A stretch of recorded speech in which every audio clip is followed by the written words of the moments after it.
অনেক জায়গা থেকে এখান থেকে দেখি ভাই কয়টা ম্যাচ আছে আর আর ডিপেন্ড করে অ্যাকচুয়ালি 3:22 বাজে তো মোটামুটি 5টা পর্যন্ত থাকবো চেষ্টা করার এই হচ্ছে কথা। মোহাম্মদপুরে কই থাকেন? মোহাম্মদপুরের ভিতরেই কৃষি মার্কেট এর পাশে আজিজ মহল্লা বলতে পারেন, বা এখান থেকে তাজমহল রোড বললে যদি আপনাদের জন্য বুঝতে সুবিধা হয়, তাহলে তাজমহল রোড ওদিকে। তো অ্যাকচুয়ালি বাসা হচ্ছে আজ মহল্লার দিকে ছিল, বাট এখন আপাতত হচ্ছে ওইখানে নাই। Right now I am in কি বলবো, এখানে হচ্ছে আছে হচ্ছে ইয়াতে মিরপুর পল্লবী, পল্লবীতে আছি এখন আপাতত। পল্লবী থেকে আপাতত চলতেছে সবকিছু, বাকি সবকিছু চলতে থাকবে। বাট এর মধ্যে আমাদের নাম ছাড়া প্লেয়ার তো নক হয়ে গেল, বেচারাদের অবস্থা এখান থেকে খারাপ। আয় হ্যাঁ, আব্বু বলতে এখান থেকে কিল পয়েন্ট নিয়ে নিচ্ছে পোকেমন। পোকেমন বুঝছে এখানে আসলে জায়গাটা ঝামেলার, জায়গাটা বিপজ্জনক। এখনো পর্যন্ত সেকেন্ড ওভারঅল পজিশনে আছে আব্বু বলতে, সে চলে আসে ফোর্থ পজিশন, ওভারঅল ফোর্থ পজিশনে আছে লিডার বোর্ডে। So yes, he is actually doing a wonderful job. But viewers, back to back আরো এখান থেকে ফাইট চলবে। আব্বু বলতে যাচ্ছেন এখান থেকে সামনে, বাট যাওয়ার আগে এখান থেকে নিজে তো নক হয়ে গেল। আর এই মুহূর্তে টিমমেটদের ব্যাকআপ দরকার কিছুটা। Kenzo can definitely move forward, but যাওয়ার আগে এখানে আসলে পোকেমনের কাছে আমাদের একটু আসার দরকার। Pokemon right now he is in the first overall position. আমি কেন্দ্রীয় কলেজ থেকে অনার্স কমপ্লিট করছি কয়েকদিন আগে। তাহলে তো ইনশাল্লাহ আপনাদের সাথে দেখা হওয়ার কথা, সামনে ইনশাল্লাহ দেখা হবে। কাল লিপিকে প্রমোশনাল ম্যাচে M249 নিয়ে এক এনিমির সারপ্রাইজ মাদারফাকার দিয়ে দিয়েছি। পাবজি লাইফে এমন সারপ্রাইজ পাই নাই ওই এনিমি। ভাই এইসব করেন না, বুঝছেন? আপনারা এইসব করেন না, এইসব করলে চিনটা পাক ডামডাম হয়ে যাবে, বুঝছেন?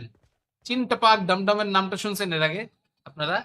চিনটা পাক ডামডাম, এইগুলা আসলে কয়েকদিন পর পর হঠাৎ হঠাৎ করে এমন এমন সব উইয়ার্ড সাউন্ড আসে, আর আমরা এগুলো এত এনজয় করি, ওই সব কিছু আমরা এখান থেকে নাম টাম দিয়ে সেই একদম সেই গেট আপ সেট আপ একদম দিয়ে রেডি।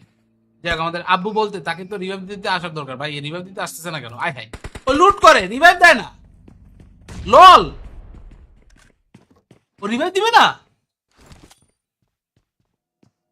ভাই? সিরিয়াসলি রিভাইভ দিতেছে না বলে? আল্লাহ, এটা কোনো কথা? এটা কোনো কথা? সে রিভাইভ দিতেছে না কাউরে, অ্যাটলিস্ট আব্বুরে রিভাইভটা দে ভাই। ভাই পিছে আয় ভাই। আল্লাহ, এগুলা কি মানে প্লেয়ার না? কি বলবো ভাই, কি বলবো? মাহমুদুল হাসান, অনেকদিন পরে আসলাম। ওয়েলকাম ওয়েলকাম ওয়েলকাম ওয়েলকাম ভাই। অনেকদিন পরে আসলেন বলতে আপনি পেজে ফলো দেন নাই ভাই? পেজে ফলো দেওয়া নাই, এটা তো ভাই মানতে পারলাম না ভাই। একদিন দুদু মার্কেট আসবো প্লিজ। আমাদের এখানে নিনজা প্লেয়ারটা যে আছে, নিনজা নিনজা, ওর বাসা হচ্ছে দুদু মার্কেট থেকে কাছে। আমরা ওইখানে হচ্ছে ঈদের পরে চলেন একদিন একটা গেট টুগেদার করি। ওইদিকে হচ্ছে সুন্দর জায়গা আছে, অনেকগুলো খাওয়া দাওয়া করা যাবে, আমরা এখানে চিল করতে পারবো। ঠিক আছে, আড্ডা আড্ডা মারবো না, কোনো সমস্যা নেই। ছোটা ভীমের মধ্যে একটা অপরাধী ছিল, ওই চিনটা পাক ডামডাম বলতো। ওটার কথাই বলতেছি। যাই হোক, সেটা ব্যাপার না। আমাদের Babuji so far with the highest amount of elimination তিনি এখানে আছেন, এবং মনার্ক বেবি এবং তার আরো বাকি টিমমেটদের সাথে এখানে কিন্তু এখন একটা ফাইট করতে হতে পারে। So আমরা সেই ফাইটের অপেক্ষায় রয়েছি। বাট এর মধ্যে ভিউয়ার্স দেখতে পাচ্ছেন জিএসএম মিহির, বাবুজি এন্ড মিকজিনি, so all the players everyone are just trying to hold their position out one by one. আরো কিছু এই মুহূর্তে কিন্তু ফাইটিং হইতে পারে, আক্রমণ হইতে পারে, সেটা এখান থেকে দেখবো আমরা অবশ্যই। ওয়েট করতে চাই একটু, বাট এর মধ্যে আসলে প্লেয়াররা আসছেন কয়েকজন, আমরা সেটা এখান থেকে দেখে আসি যে কি